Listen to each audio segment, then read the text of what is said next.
Hello and welcome to another ACY Securities daily report video. My name is Alistair Schultz and I'm going to be your host through today's trading journey.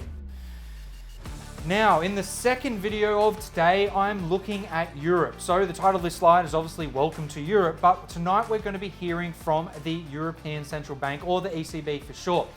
It's all going to be probably around inflation talk affecting the economy and the general recovery. The catch of the problem right now is that whilst they're trying to talk about inflation and recovery, the catch really is that the recovery hasn't even started yet. So, US stimulus is threatening to drive inflation higher in the UK and the EU and potentially across a number of emerging markets. How is this going to actually look for us moving ahead?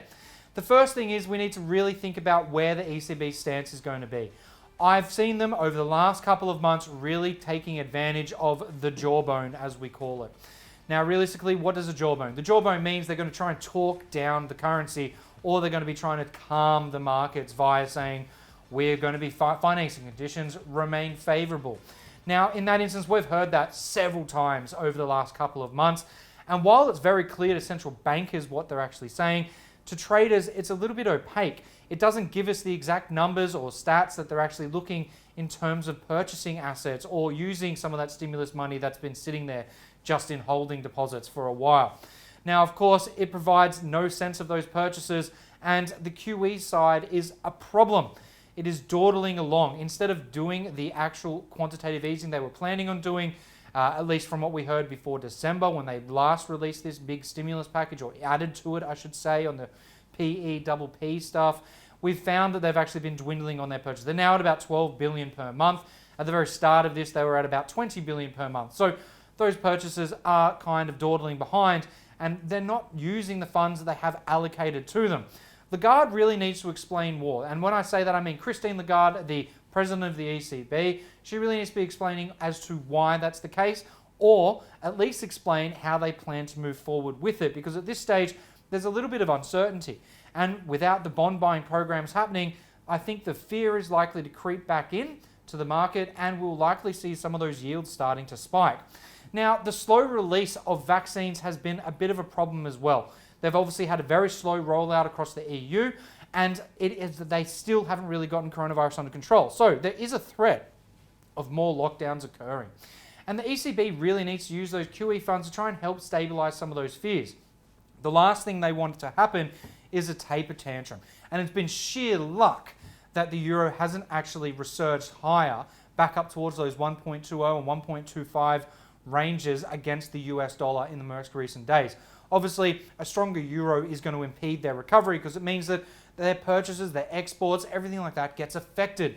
They don't like having a strong currency, and we don't like them having one either, because it means it doesn't give us a great opportunity for trading. Now, looking forward at the watch list for tonight, I've put together a few things I think are going to be important for you guys to pay attention to. The first one is the financing conditions side of things. We've already heard them say we want to keep appropriate financing conditions, but realistically, what are we going to be looking for? We want to see increased borrowing costs that are not wanted to at the moment. So that increase in borrowing costs, definitely something out of the door. What are they going to be doing about it? They're going to be watching 10-year GDP weighted yields and the German to Italian spread. So therefore, we should probably do the same thing and keep an eye on how they do that and see how they respond to it.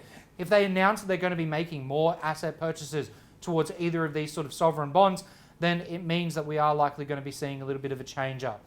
Now, the next bit is the bond purchases themselves. The PEPP program is a bit of needs a step up here, doesn't it? And at current $12 billion per month, this should be much, much higher. So I am anticipating seeing that they are going to try and turn that up a little bit, crank the volume out on how much they're actually purchasing per month.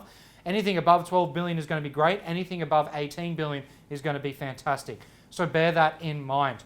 Now, the next one is their growth forecast. Likely, I'm expecting to see another cut this time round, or at least a shrinking of the forecast for this point in time, particularly after the last contraction we had. In January, we saw a contraction. This quarter, we're probably going to be seeing the same sort of thing. And looking for those contraction expectations to really travel through the first half of this year with some form of growth starting to happen in the second quarter. Now, beyond that, we're looking for fresh stimulus, fresh help, fresh aid, the yield controls. Think about Australia and Japan scenario of yield controls. we're trying to keep the yields down nice and low on the ones that we can. So that's one option that they really have.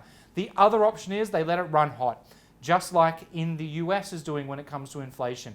I personally feel that this is probably something they are likely going to be addressing just fractionally today, and we'll get more clarity on that at their next meeting, or perhaps even a little bit way down the track, closer to September or in the third or fourth quarter of this year. So please bear in mind that we may not see stuff about the fresh help side of things and how they might actually control yields. So that is something to consider further. Now, if there's anything from today's video that you would like me to go over, or you just want to get in contact with me, please feel free to shoot me a message at any of my social medias that you can see above and behind me. Of course, don't forget today to check your economic calendars. I've got one up on the screen for you right now to take a quick squiz at, but there might be something here I haven't covered that's going to be important to your trading. So make sure you have a look at your own. Now, in addition to all of that, don't forget to like and subscribe to this video so you can get more great content from me and ACY Securities in the future. Have a great trading day ahead.